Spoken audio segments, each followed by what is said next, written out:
پاکستان کی جانب سے برطانیہ میں نو متعین ہائی کمشنر ڈاکٹر محمد فیصل نے لندن میں ذرائع ابلاغ سے پہلی گفتگو میں کہا کہ پاکستان اور برطانیہ کے تاریخی تعلقات میں نئی جہت لائیں گے۔ پاکستان اور برطانیہ کے تاریخی تعلقات ہیں، اس میں یقیناً ایک نئی جہت اور ایک نئی طاقت پیدا کرنے کی ضرورت ہے۔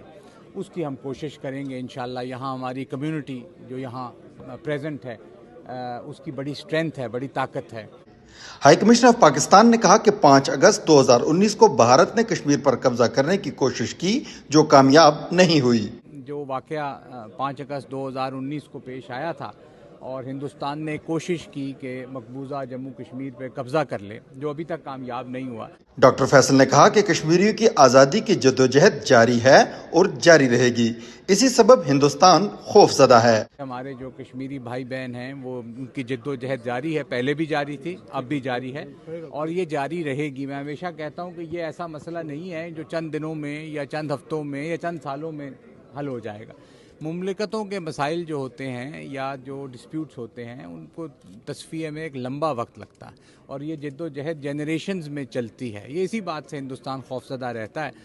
ایک سوال کے جواب میں انہوں نے کہا کہ مسئلہ کشمیر پر لابنگ اور پاکستان کے بہتر تعلقات کے لیے بطور ہائی کمشنر برطانوی حکام سے ملاقاتوں کا آغاز کر رہا ہوں۔ برطانوی حکام سے ملاقات ہوئی ہے؟ ابھی کل سے شروع ہوں گی جی، آج ہے ایک بلکہ، اور منڈے سے شروع ہو جائیں گی انشاءاللہ، تو ملاقاتیں یقیناً ہوں گی جی۔ اب یہی کام ہے، یہاں آئے ہیں تو برطانوی حکام سے ہی ملنا۔ انہوں نے کہا کہ ہندوستان کشمیر میں انتخابات کروا کر یہ نہیں کہہ سکتا کہ مسئلہ کشمیر حل ہو گیا۔ مسئلہ کشمیر کشمیریوں کی خواہشات سے ہی حل ہوگا۔ ہندوستان نے ویسے وہاں الیکشن کرائے تھے، 1954-55 کی بات ہے، اور کہا تھا کہ اب یہ مسئلہ حل ہو گیا، اور اس کے بعد کئی دفعہ انہوں نے کہا کہ یہ مسئلہ حل ہو گیا۔ مسئلہ حل تو نہیں ہوا۔ اس قسم کے اقدامات جو ہوتے ہیں ان سے مسئلہ حل نہیں ہو جاتا۔ مسئلہ حل تب ہوگا جب آپ کشمیریوں سے پوچھیں گے کہ وہ کیا چاہتے ہیں اور ان کی بات مان لیں گے، جس کے لیے ہم مکمل طور پہ تیار ہیں۔ UN نے یہ وعدہ بھی کیا ہوا ہے۔ برطانیہ میں متعین ہائی کمشنر آف پاکستان نے کہا کہ پاکستان کو UNO سے اور سیکیورٹی کونسل میں موجود قراردادوں سے مسئلہ کشمیر کے حل کی توقع ہے۔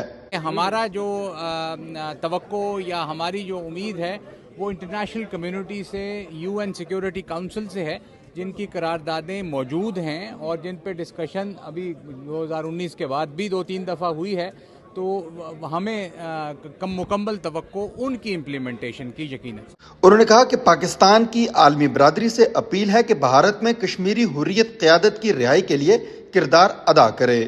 یاسین ملک صاحب جو ہیں وہ آج کے نہیں، آسیہ اندرابی ہیں، اور ہمارے جتنے وہاں لیڈرشپ ہے کشمیریوں کی، اس کو حراست میں رکھا ہوا ہے، جیل میں بھی ہیں اور گھر میں بھی حراست میں رکھا ہوا ہے۔ کچھ لوگوں کو جس طرح یاسین ملک ہیں بڑے سیریس کنسرنز ہیں ان کی ہیلتھ کے بارے میں اور ان کو جہاں رکھا گیا ہے اس کنڈیشن کے بارے میں، تو ہماری تو اپیل ہے انٹرنیشنل کمیونٹی سے، گورنمنٹ آف پاکستان کی ہمیشہ رہتی ہے کہ ان کو رہا کیا جائے، ان کو ان کا حق دیا جائے، ان کی بات سن لی جائے۔